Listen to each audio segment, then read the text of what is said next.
राधे राधे। आज आप सुनिए श्री गणेशाय नमः। अथ श्री पद्म पुराण अंतर्गत माघ मास महात्म 1 से 8 अध्याय संपूर्ण। पहला अध्याय। नारायणं नमस्कृत नरं चैव नरोत्तमं देवी सरस्वती चैव ततो जय मुद्रीयते।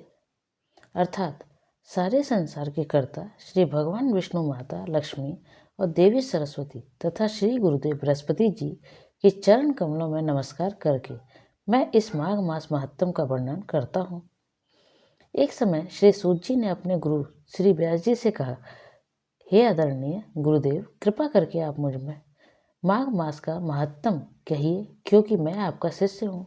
व्यास जी कहने लगे कि रघुवंश के राजा दिलीप एक समय यज्ञ के स्नान के पश्चात सुंदर वस्त्र पहनकर शिकार की सामग्री से युक्त कवच और शोभायमान आभूषण पहने हुए अपने सिपाहियों से घिरे हुए जंगल में शिकार खेलने के लिए अपने नगर से बाहर निकले। उनके सिपाही जंगल में शिकार के लिए मृग, ब्याघ, सिंह आदि जंतुओं की तलाश में इधर उधर फिरने लगे। उस वन में वनस्पति स्थली अत्यंत शोभा को प्राप्त हो रही थी।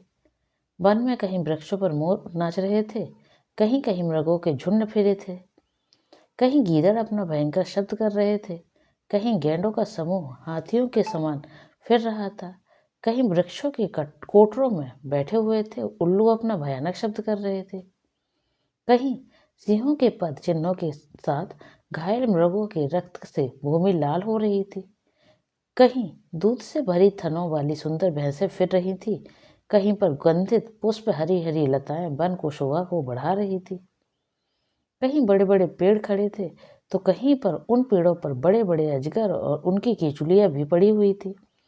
उसी समय राजा के सिपाहियों के बाजे की आवाज सुनकर एक मृग वन में से निकलकर भागने लगा और बड़ी बड़ी चौकड़ियां भरता हुआ आगे बढ़ा।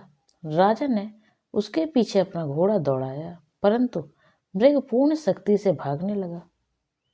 मृग कांटेदार वृक्षों के एक जंगल में घुसा और राजा ने भी उसके पीछे वन में प्रवेश किया, परंतु दूर जाकर मृग राजा की दृष्टि से ओझल होकर कहीं निकल गया। राजा निर्जन वन में अपने सैनिकों सहित प्यास के मारे अति दुखी हो गया। दोपहर के समय अधिक मार्ग पर चलने से सैनिक थक गए और घोड़े रुक गए। कुछ थोड़ी देर बाद राजा ने एक बड़ा भारी सुंदर सरोवर देखा, जिसके किनारे पर घने वृक्ष थे। इसका जल सज्जनों के हृदय के समान पवित्र था। सरोवर का जल लहरों से बड़ा सुंदर लगता था। जल में अनेक प्रकार के जल जंतु, मछलियां आदि स्वच्छंदता से इधर उधर फिर रही थी। दुष्टों के समान निर्दयी चित्त वाले मगरमच्छ भी थे। किसी किसी जगह लोभी के घर के समान सिमाल भी पड़ी हुई थी। जैसे विपत्ति में पड़े हुए लोगों के दुखों को हरने वाले दानी पुरुष के समान यह सरोवर अपने जल से सबको सुखी करता था। जैसे मेघ चालक के दुख को हरता है, इस सरोवर को देखकर राजा की थकावट दूर हो गई। रात्रि को राजा ने वहीं विश्राम किया और सैनिक पहरा देने लगे और चारों तरफ फैल गए। रात के अंतिम समय में सुकरों के एक झुंड ने आकर अंतिम समय में पानी पिया और कमल के झुंड के पास आया। तब शिकारियों ने सावधान होकर सुकरों पर आक्रमण किया और उनको मारकर पृथ्वी पर गिरा दिया। उस समय सब शिकारी कोलाहल करते हुए बड़ी प्रसन्नता के साथ राजा के पास गए और राजा प्रभात हुआ देखकर उनके साथ ही अपना नगरी की तरफ चल पड़े। रास्ते में एक तपस्वी को देखा, जिसका शरीर तपस्या और नियम के कारण बिल्कुल सूख गया था, जो मृगशाला और बलकल पहने हुए थे। राजा ने ऐसे घोर तपस्वी को देखकर बड़े आश्चर्य से उनको प्रणाम किया और हाथ जोड़कर खड़ा हो गया। तब तपस्वी ने राजा को कहा कि हे राजन, इस पुण्य शुभ माघ में इस सरोवर को छोड़कर तुम यहाँ से क्यों जाने की इच्छा करते हो? तब राजा कहने लगे कि महात्मन, मैं तो माघ मास में स्नान के फल को कुछ भी नहीं जानता। कृपा करके आप विस्तार पूर्वक मुझको बतलाइए। इति श्री पद्म पुराण अंतर्गत प्रथम अध्याय समाप्त। अब आप सुनिए दूसरा अध्याय। राजा के ऐसे वचन सुनकर तपस्वी कहने लगे कि राजन, भगवान सूर्य बहुत शीघ्र उदय होने वाले हैं, इसलिए यह समय हमारे लिए स्नान का है, कथा का नहीं। सो आप स्नान करके अपने घर को जाओ और अपने गुरु श्री वशिष्ठ जी से इस महात्म को सुनो।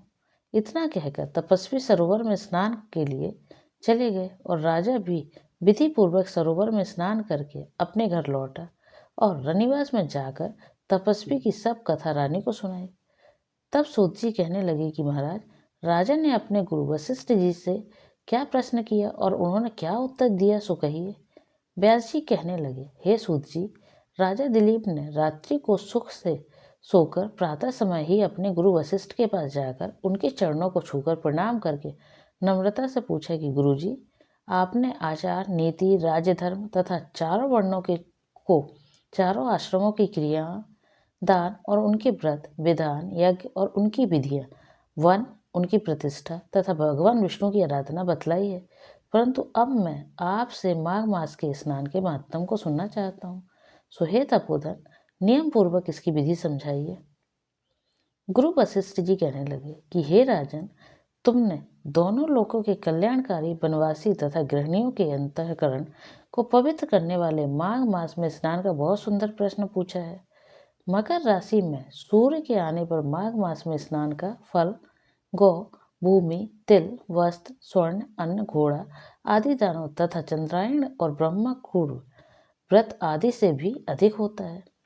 वैशाख तथा कार्तिक के जप, दान, तप और यज्ञ बहुत फल देने वाले हैं, परंतु माघ मास में इनका फल बहुत ही अधिक है। माघ मास में स्नान करने वाला पुरुष राजा और मुक्ति के मार्ग को जानने वाला होता है। दिव्य दृष्टि वाले महात्माओं ने कहा कि जो मनुष्य माघ मास में सकाम या भगवान के निमित्त नियम पूर्वक माघ मास में स्नान करता है, वह अत्यंत फल वाला होता है। उसको शरीर की शुद्धि, प्रीति, ऐश्वर्य तथा चारों तरफ के फलों की प्राप्ति होती है। अदिति के ने 12 वर्ष तक मकर संक्रांति अन्न त्याग कर स्नान किया। इससे तीनों लोगों को उज्जवल करने वाले 12 पुत्र उत्पन्न हुए। माघ मास में करने से ही रोहिणी, सुभगा, अरुंधति दीनशील हुई और इंद्राणी के समान रूपवती होकर प्रसिद्ध हुई।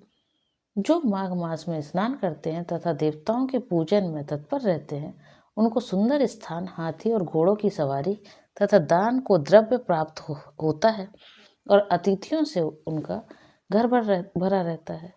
उनके घर में सदा वेद ध्वनि होती रहती है। वह मनुष्य धन्य है जो माघ मास में स्नान करते हैं, दान देते हैं तथा व्रत और नियमों का पालन करते हैं, और दूसरे पुण्यों के क्षीण होने से मनुष्य स्वर्ग से वापस आ जाता है। परंतु जो मनुष्य माघ मास में स्नान करता है, वह कभी स्वर्ग से वापस नहीं आता है। इससे बढ़कर कोई नियम, तप, दान पवित्र और पाप नाशक नहीं है। भृगु जी ने कहा, मणि पर्वत पर विद्याधरों को यह सुनाना था। तब राजा ने कहा कि बृहान भृगु ऋषि ने कब मणि पर्वत पर विद्याधरों को उपदेश दिया था, सो बतलाइए।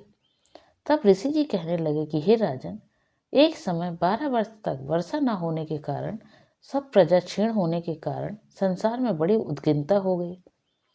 हिमालय और विंध्याचल पर्वत के मध्य का देश निर्जन होने के कारण श्राद्ध, तप तथा स्वाध्याय सब कुछ छूट गए। सारा लोग विपत्तियों में फंसकर प्रजाहीन हो गया। सारा भूमंडल फल और अन्न से रहित हो गया। तब विंध्याचल के नीचे बहती हुई नदी ने सुंदर वृक्षों से आच्छादित अपने आश्रम से निकलकर श्री भृगु ऋषि अपने शिष्यों सहित हिमालय पर्वत पर गए। इस पर्वत की चोटी नीली और नीचे का हिस्सा सुनहरी होने से माघ मास महत्तम सारा पर्वत पीताम्बरीधारी श्री भगवान के सदृश लगता था।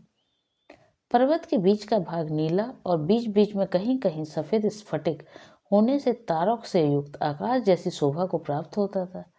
रात्रि के समय वह पर्वत दीपकों की तरह चमकती हुई दिव्य औषधि से पूरे किसी महल की शोभा को प्राप्त होता था। यह पर्वत शिखाओं पर बांसुरी बजाती और सुंदर गीत गाती हुई किन्नरों तथा केले के पत्तों की पताकाओं से अत्यंत शोभा को प्राप्त हो रहा था। यह पर्वत नीलम, पन्ना, पुखराज तथा इसकी चोटी से निकलती हुई रंग बिरंगी किरणों से इंद्रधनुष के समान प्रतीत होता था। स्वर्ण आदि सब धातुओं से तथा चमकते हुए रत्नों से चारों ओर फैली हुई अग्नि ज्वाला के समान शोभायमान था।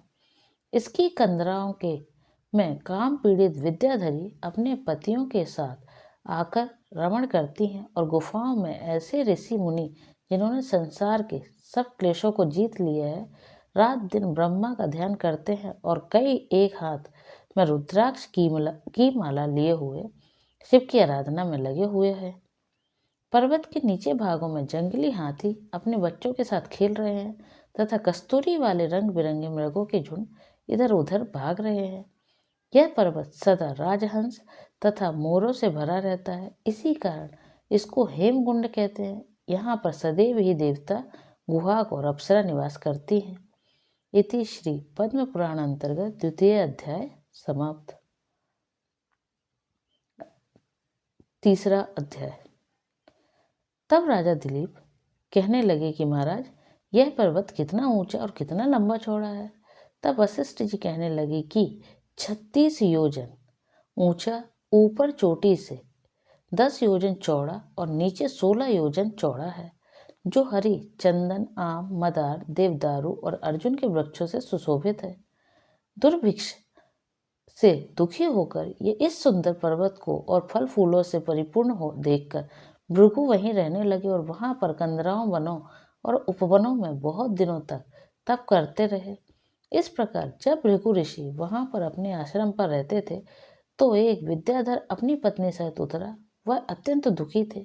उन्होंने भृगु ऋषि को प्रणाम किया और ऋषि ने बड़े मीठे स्वर में उनसे कहा कि हे विद्याधर, तुम बड़े दुखी दिखाई देते हो, इसका क्या कारण है। तब विद्याधर कहने लगा कि महाराज, पुण्य के फल को पाकर, स्वर्ग पाकर तथा देवतुल्य शरीर पाकर भी मेरा मुख व्याघ्र जैसे ही है।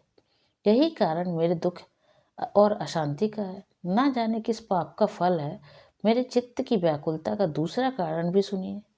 यह मेरी पत्नी अति रूपवती, मीठा वचन बोलने वाली, नाचने और गाने की कला में अति प्रवीण, शुद्ध चित्त वाली, सातों सुरों वाली, वीणा को बजाने वाली, जिसने अपने कंठ से गाकर नारद जी को प्रसन्न किया, नाना स्वरों के बाद से वीणा बजाकर कुबेर को प्रसन्न किया, अनेक प्रकार के नाच ताल में शिवजी महाराज को भी अति प्रसन्न और रोमांचित हुए। शील, उदारता, रूप तथा यौवन में स्वर्ग की कोई अप्सरा भी इस जैसी नहीं है। कहाँ ऐसी चंद्रमुखी स्त्री और कहाँ मैं व्याघ्र मुख वाला। यही चिंता सदैव मेरे हृदय को जलाती है। विद्याधर के ऐसे वचन सुनकर तीनों लोगों की भूत, भविष्य और वर्तमान की बात जानने वाले तथा दिव्य दृष्टि वाले ऋषि कहने लगे कि हे विद्याधर, कर्म के विचित्र फल हो जाते हैं। मक्खी के पैर जितना विष भी प्राण लेने वाला हो जाता है। छोटे छोटे पापों का फल भी अत्यंत दुखदायी हो जाता है। तुमने माघ मास की एकादशी का व्रत करके द्वादशी के आने पर तक शरीर में तेल लगाया, इसी पाप कर्म से व्याघ्र हुए। एकादशी के दिन उपवास करके द्वादशी को तेल लगाने से राजा पुरुरवा ने भी कुरूप शरीर पाया था। तब वह अपने कुरूप शरीर को देखकर दुखी होकर हिमालय पर्वत पर देव सरोवर के किनारे पर गया। प्रीति पूर्वक शुद्ध स्नान कर कुशा के आसन पर बैठकर भगवान कमल नेत्र वाले पीताम्बर पहने, वनमाला धारण किए हुए विष्णु का चिंतन करते हुए पुरुरवा ने 3 मास तक निराहार रह भगवान का चिंतन किया। इस प्रकार 7 के जन्मों से मैं प्रसन्न होने वाले भगवान राजा ने के 3 महीने के तप से ही अति प्रसन्न हो गए। अंत और माघ की शुक्ल पक्ष की एकादशी को भी प्रसन्न होकर भगवान ने अपने शंख के जल से राजा को पवित्र किया। भगवान ने अपने तेल लगाने की बात याद दिलाकर सुंदर देवताओं का सा रूप दिया, जिसको देखकर उर्वशी भी उसको चाहने लगी और राजा सुकृत्य होकर अपनी पूरी को चला गया। भृगु ऋषि कहने लगे कि हे विद्याधर, इसलिए तुम क्यों दुखी होते हो। यदि तुम अपनी यह राक्षसी रूप छोड़ना चाहते हो तो मेरा कहा मानकर जल्दी ही पापों को नष्ट करने वाली हेमकूट नदी में माघ में स्नान करो, जहाँ पर ऋषि सिद्ध देवता निवास करते हैं। अब मैं इसी विधि की बतलाता हूँ। तुम्हारे भाग्य से माघ मास आज से 5वें दिन ही आने वाला है। पौष शुक्ल एकादशी से इस व्रत को आरंभ करो। भूमि में सोना, जितेंद्रिय रहकर दिन में 3 समय स्नान करके महीना भर तक निराहार रहो। सब भोगों का त्याग कर तीनों समय को शिवजी स्तोत्र और मंत्रों से पूजन करोगे तो तुम्हारा मुख कामदेव के समान हो जाएगा और देवता भी तुम्हारा मुख देखकर चकित हो जाएंगे और तुम अपनी पत्नी के साथ सुखपूर्वक क्रीड़ा करोगे। माघ मास के प्रभाव को जान कर सदा माघ में स्नान करो। पाप और दरिद्रता से बचने के लिए मनुष्य को सदा यत्न से माघ मास का स्नान करना चाहिए। यह स्नान सदा सब दानों और यज्ञों के फल को देता है और पापों का क्षय होता है। वशिष्ठ कहते हैं कि हे राजा, दिलीप की यह कथा भृगु जी ने विद्याधर को सुनाई। माघ स्नान योगी से भी बढ़कर यज्ञ तथा यज्ञों से बढ़कर गर्जना करता है। पुष्कर, कुरुक्षेत्र, ब्रह्मावर्त, काशी, प्रयाग तथा गंगा सागर जैसे संगमों से मनुष्य को जो फल 10 वर्ष में मिलता है, उतना ही फल माघ मास में स्नान करने से 3 दिन में मनुष्य को फल मिलता है। इसमें संशय नहीं है कि चिरकाल तक स्वर्ग में रहने की इच्छा करने वाले मनुष्य को सदा यत्न से माघ मास में स्नान करना चाहिए। आयु, आरोग्य, धन, रूप, कल्याण और गुण प्राप्त करने वालों को माघ का स्नान कभी नहीं छोड़ना चाहिए। स्नान करने वाले का इस लोक तथा परलोक में सदा सुख पाते हैं। वशिष्ठ जी कहते हैं कि हे दिलीप, भृगु की यह वचन सुनकर वह विद्याधर अपनी स्त्री सहित उसी स्थान पर पर्वत के झरने में माघ मास का स्नान करता रहा और उसके प्रभाव से उसका मुख देव सदृश हो गया और वह पाणिग्रीव पर्वत पर आनंद से रहने लगे और भृगु जी भी नियम की समाप्ति पर शिष्यों सहित इवा नदी के तट पर आ गए। इति श्री पद्म पुराण अंतर्गत तृतीय अध्याय समाप्त। अब आप सुनिए चौथा अध्याय। श्री वशिष्ठ जी कहने लगे कि हे राजन, अब मैं माघ के उस महत्व को कहता हूँ जो कार्तिक वीर्य से पूछने पर दत्तात्रेय जी ने कहा था। जिस समय साक्षात विष्णु के रूप में श्री दत्तात्रेय जी सत्य पर्वत पर रहते थे, तब महिष्मति के राजा सहस्त्रार्जुन ने उनसे पूछा कि हे योगियों के मैं श्रेष्ठ दत्तात्रेय जी, मैंने सब धर्म सुने, अब आप कृपा करके मुझे माघ मास का महत्तम कहिए। तब दत्तात्रेय जी बोले, जो नारद जी से ब्रह्मा जी कहा था वही माघ मास महत्तम मैं तुमसे कहता हूँ। इस कर्मक भूमि भारत में जन्म लेकर जिसने माघ स्नान नहीं किया, उनका जन्म निष्फल गया। माघ मास महत्तम भगवान की प्रसन्नता, पापों के नाश और स्वर्ग की प्राप्ति के लिए माघ स्नान अवश्य करना चाहिए। यदि यह पुष्ट शुद्ध शरीर माघ मास में के बिना ही रह जाए तो इसकी रक्षा करने के लिए क्या लाभ। जल में बुलबुले के समान, मक्खी जैसे तुच्छ जंतु के समान यह शरीर माघ स्नान के बिना मरण समान है। किंतु भगवान की पूजा न करने वाला ब्राह्मण, बिना दक्षिणा के श्राद्ध, ब्राह्मण रहित क्षेत्र, आचार रहित कुल, ये सब नाश के बराबर है। गर्व से धर्म का, क्रोध से तप का, गुरुजनों की सेवा न करने से स्त्री तथा ब्रह्मचारी, बिना जल अग्नि के हवन और बिना साक्षी के मुक्ति का नाश हो जाता है। जीविका के लिए कहने वाली कथा, अपने ही लिए बनाए गए हुए भोजन की क्रिया, शूद्र से भिक्षा लेकर किया हुआ यज्ञ तथा कंजूस का धन, यह सब नाश के कारण है।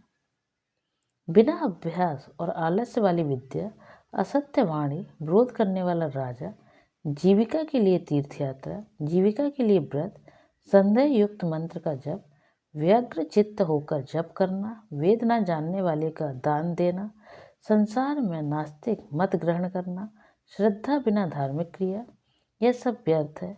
और जिस तरह दरिद्री का जीना व्यर्थ है, उसी तरह माघ स्नान के बिना मनुष्य का जीवन व्यर्थ है।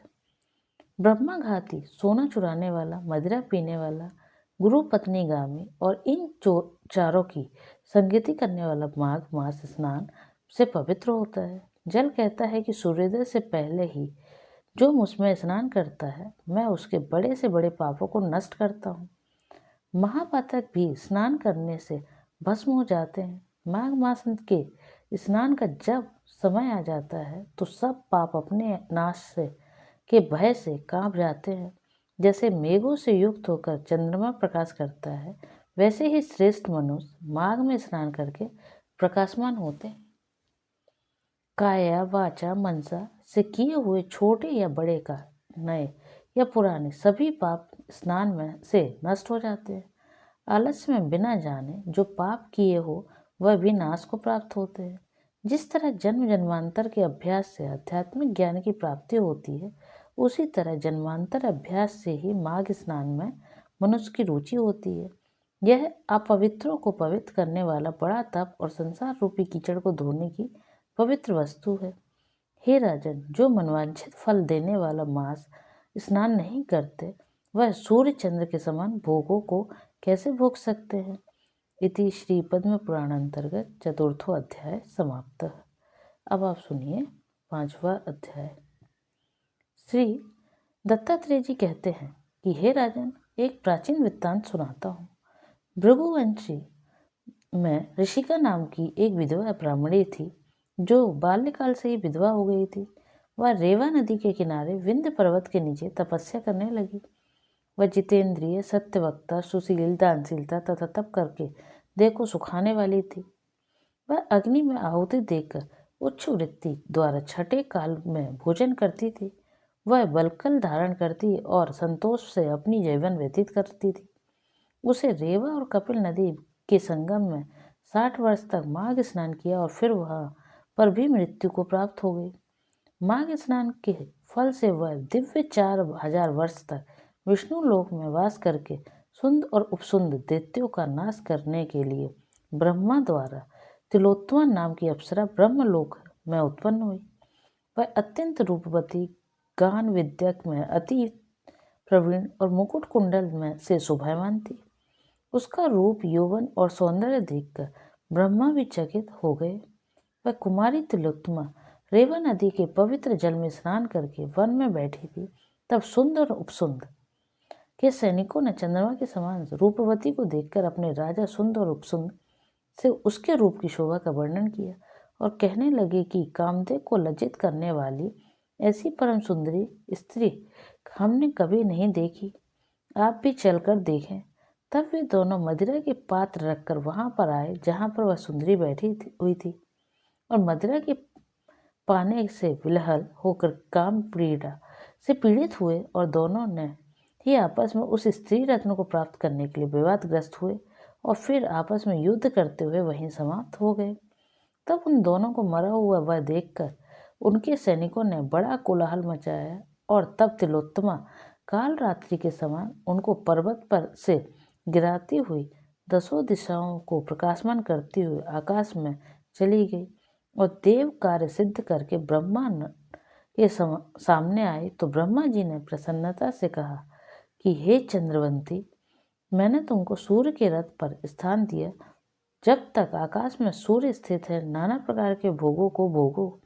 सो हे राजनु, वह ब्राह्मणी अब भी सूर्य के रथ पर माघ स्नान के उत्तम भोगों को भोग रही है। इसलिए श्रद्धावान पुरुषों का उत्तम गति पाने के लिए यत्न के साथ माघ मास में विधि पूर्वक स्नान करना चाहिए। इति श्री पद्म पुराण अंतर्गत पंचमोध्याय समाप्त। अब आप सुनिए 6वां अध्याय। पूर्व समय में सतयुग के उत्तम निषेध नामक नागर में हेमकुंडल नाम वाला कुबेर के सदृश धनी वैश्य रहता था, जो कुलीन, अच्छे काम करने वाला, देवता अग्नि और ब्राह्मण की पूजा करने वाला, खेती का काम करने वाला, वह गौ, घोड़े, भैंस आदि का पालन करता और दूध, दही, छाछ, गोबर, घास, गुड़, चीनी आदि अनेक वस्तु बेचा करता, और उसने इस प्रकार बहुत सा धन इकट्ठा कर लिया था। जब वह बूढ़ा हो गया तो मृत्यु को निकट समझकर उसने धर्म के कार्य करने प्रारंभ कर दिए। भगवान विष्णु का मंदिर बनवाया, कुआं, तालाब, बावड़ी, आम, पीपल आदि के वृक्ष तथा सुंदर बाग बगीचे लगवाए। सूर्योदय से सूर्यास्त तक वह दान करता गांव के चारों तरफ जल की प्याऊ लगवाई। उसने सारे जन्म भर जितने पाप किए थे उनका प्रायश्चित करता था। इस प्रकार उसने 2 पुत्र उत्पन्न हुए, जिनका नाम उसने कुंडल और विकुंडल रखा। जब दोनों लड़के युवावस्थाओं को प्राप्त हुए तो हेमकुंडल वैश्य गृहस्थी का सब कार्य सौंपकर भगवान की तपस्या में के निमित्त वन में चला गया और वहां विष्णु की आराधना में शरीर को सुखाकर अंत में विष्णु लोक को प्राप्त हुआ। उसके दोनों पुत्र लक्ष्मी के मद को प्राप्त होकर बुरे कर्मों में लग गए। वैश्यगामी वीणा और बाजे लेकर वैश्याओं के साथ गाते फिरते थे। अच्छे सुंदर वस्त्र पहनकर, सुगंधित तेल आदि लगाकर, पहाड़ और खुशामदियों से घिरे हुए हाथी की सवारी करते थे और सुंदर घरों में रहते थे। इस प्रकार ऊपर बोए बीज के सदृश वह अपने धन को बुरे कामों में नष्ट करते थे। कभी किसी सत्पात्र को दान आदि नहीं करते थे, ना ही कभी हवन देवता या ब्रह्मा जी की सेवा तथा भगवान विष्णु का पूजन करते थे। इस प्रकार थोड़े ही दिनों में उनका सब द्रव्य नष्ट हो गया और वह दरिद्रता को प्राप्त होकर अत्यंत दुखी हो गए। भाई, जन सेवक, उपजीवी सब इनको छोड़कर चले गए और राजा के भय से नगर को छोड़कर चोर तथा डाकुओं के साथ वन में रहने लगे और वहां अपने तीक्ष्ण बाणों से वन में के पक्षी, हिरण आदि पशु तथा हिंसक जीवों को मारकर खाने लगे। एक समय इनमें से एक पर्वत पर गया जिसको सिंह मारकर खा गया और दूसरा वन को गया जो काले सर्प के डसने से मर गया। तथा तब यमराज के दूत उन दोनों को बांधकर यम के पास लाए और कहने लगे कि महाराज, इन दोनों पापियों के लिए क्या आज्ञा है। इति श्री पद्म पुराण अंतर्गत षष्ठोध्याय समाप्त। अब आप सुनिए 7वां अध्याय। चित्रगुप्त ने उन दोनों के कर्मों की आलोचना करके दूतों से कहा कि बड़े भाई कुंडल को घोर नरक में डालो और छोटे भाई विकुंडल को स्वर्ग ले जाओ, जहाँ उत्तम भोग है। तब एक दूत तो कुंडल को नरक में फेंकने के लिए ले गया और दूसरा दूत बड़ी नम्रता से कहने लगा कि हे विकुंडल, चलो तुम अपने अच्छे कर्मों से स्वर्ग को प्राप्त होकर अनेक प्रकार के भोगों को भोगो। तब विकुंडल बड़े विस्मय के साथ मन में संशय धारा करके दूत के से कहने लगा कि हे यमदूत, मेरे मन में बड़ी आशंका उत्पन्न हो गई है, अतएव मैं तुमसे कुछ पूछता हूँ, कृपा करके मेरे प्रश्नों का उत्तर दो। हम दोनों भाई एक ही कुल में उत्पन्न हुए, एक जैसे ही कर्म करते रहे, दोनों भाइयों ने कभी कोई शुभ कार्य नहीं किया, फिर एक को नरक क्यों प्राप्त हुआ? मैं अपने स्वर्ग में आने का कोई कारण नहीं देखता। तब यमदूत कहने लगे कि हे विकुंडल, माता पिता, पुत्र पत्नी, भाई बहन से सब संबंध जन्म के कारण होते हैं और जन्म कर्म के भोगने के लिए भी प्राप्त होता है। जिस प्रकार एक वृक्ष पर अनेक पक्षियों का आगमन होता है, उसी तरह इस संसार में पुत्र, भाई, माता पिता का भी संगम होता है। इनमें से जो जैसे जैसे कर्म करता है वैसे ही फल भोगता है। तुम्हारा भाई अपने पाप कर्मों से नरक में गया, तुम अपने पुण्य कर्म से के कारण स्वर्ग में जा रहे हो। तब विकुंडल ने आश्चर्य से पूछा कि मैंने तो अजन्म कोई धर्म का कार्य नहीं किया, मेरे पुण्य सदैव पापों में ही लगा रहा, मैं अपने पुण्य के कर्म को नहीं जानता। यदि तुम के कर्म को जानते हो तो कृपा करके बतलाइए। तब देवदूत कहने लगा कि मैं सब प्राणियों की भली भांति जानता हूँ, तुम नहीं जानते। सुनो, हरिमित्र का पुत्र सुमित्र नाम का एक ब्राह्मण था, जिसका आश्रय यमुना नदी की दक्षिण उत्तर दिशा में था। उससे जंगल में ही तुम्हारी मित्रता हो गई और उसके साथ तुमने 2 बार माघ मास में श्री यमुना जी में स्नान किया था। पहली बार स्नान करने से तुम्हारे सब पाप नाश हो गए और दूसरी बार स्नान करने से तुमको स्वर्ग प्राप्त हुआ। सो हे वैश्वेश्वर, तुमने 2 बार माघ मास में स्नान किया, इसी के पुण्य के फल में तुमको स्वर्ग प्राप्त हुआ और तुम्हारा भाई नरक को प्राप्त हुआ। दत्तात्रेय जी कहने लगे कि इस प्रकार वह भाई के दुखों के से अति दुखित होकर नम्रता पूर्वक मीठे वचनों से दूतों से कहने लगा कि हे दूतों, सज्जन पुरुषों के साथ 7 पग चलने से मित्रता हो जाती है और यह कल्याणकारी होती है। मित्र प्रेम की चिंता ना करते हुए तुम मुझको इतना बताने की कृपा करो कि कौन से कर्म से मनुष्य यमलोक को प्राप्त नहीं होता, क्योंकि तुम सर्वज्ञ हो। इति श्री पद्म पुराण अंतर्गत 7वां अध्याय समाप्त। अब आप सुनिए 18वां अध्याय। यमदूत कहने लगा कि तुम बड़ी सुंदर वार्ता पूछी है, यद्यपि मैं पराधीन हूँ, फिर भी तुम्हारे स्नेहवश अपनी बुद्धि के अनुसार बतलाता हूँ। जो प्राणी काया, वाचा और मनसा से कभी दूसरों को दुख नहीं देते, वे यमलोक में नहीं जाते। हिंसा करने वाले वेद, यज्ञ, तप और दान के से भी उत्तम गति को नहीं पाते। अहिंसा सबसे बड़ा धर्म, तप और दान ऋषियों ने बतलाया है। जो मनुष्य जल या पृथ्वी पर रहने वाले जीवों को अपने भोजन के लिए मारते हैं वे कालसूत्र नामक नरक में पड़ते हैं और वहाँ पर अपना मांस खाते और रक्त पान करते हैं तथा पीप की माघ मास महत्तम कीच में उनके कीड़े काटते हैं। हिंसक जन्मांध काने कुबड़े लूले लंगड़े दरिद्री और अंगहीन होते हैं।